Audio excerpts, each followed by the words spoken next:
Know your limits.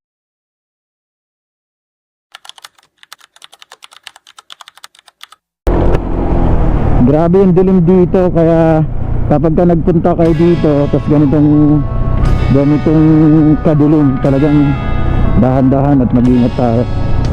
Grabe, sure talaga yung nakita ko, lalo na yung motor ko walang extrang ilaw. So kailangan may extra kang ilaw o LED, yung dinadagdag na ilaw, mini driving light na ganon. Kasi grabe, sobrang dilim oh. Sa bahaging ito ay nakaramdam ako ng takot, pero hindi ko lang pinapansin. Hinayaan ko lang.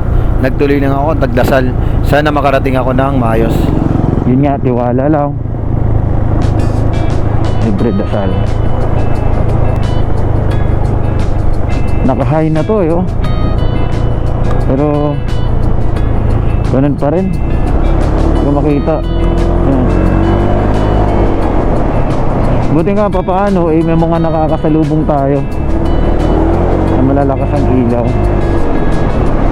Yan o. Ayan na, maliwanag na dito dahil may mga kabahay-bahayan na.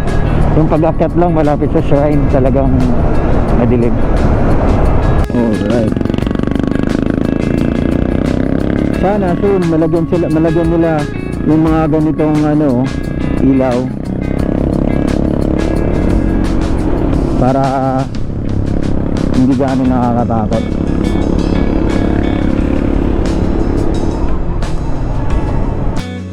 Tapos pagdating mo naman dito sa parking nito, makikita nyo mga planta na yun, wala, madilim, walang mga street lights, kaya ingat din dito. Maganda-ganda pa naman yung daan, pero may babala sila dyan, dapat nasa 40 kph lang ang takbo mo. Medyo madilim at itong may mga parting lubak din na area, hindi pa na simento. So ayun, iba yung pag-ingat na lang talaga, lalo na paggabi, lalo na kung hindi ka taga rito.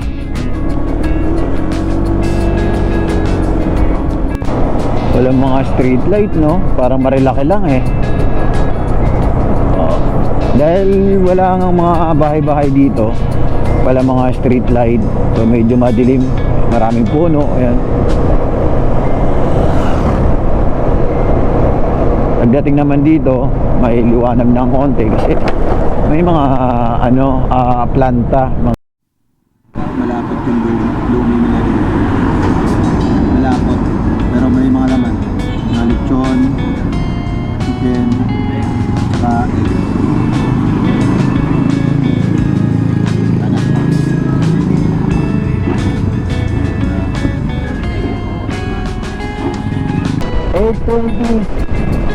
PM going home, going Pasig, no? Uwian na tayo. Busog na busog ako sa lomi. Ang sarap ng lomi. Woo!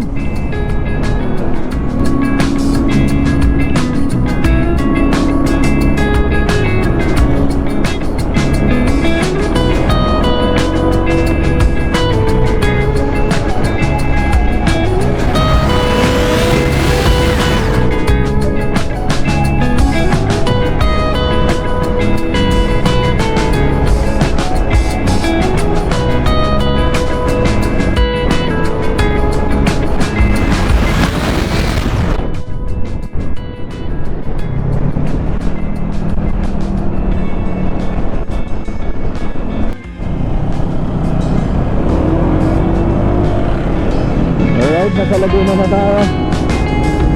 It's 9:28 PM. Grabing pag-uwi, no? Sabing gabi na.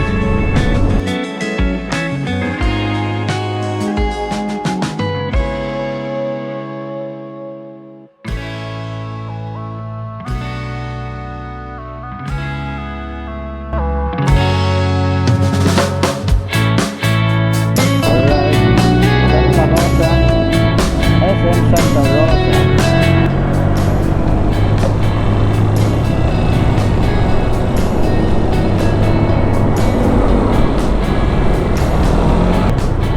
Pag may manok, si San Pedro yan.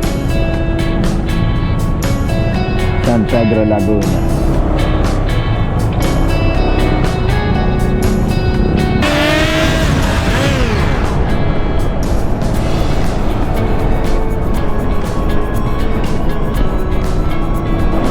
Alright, nasa Manila Service Way na tayo. Lapit na sa Taguig.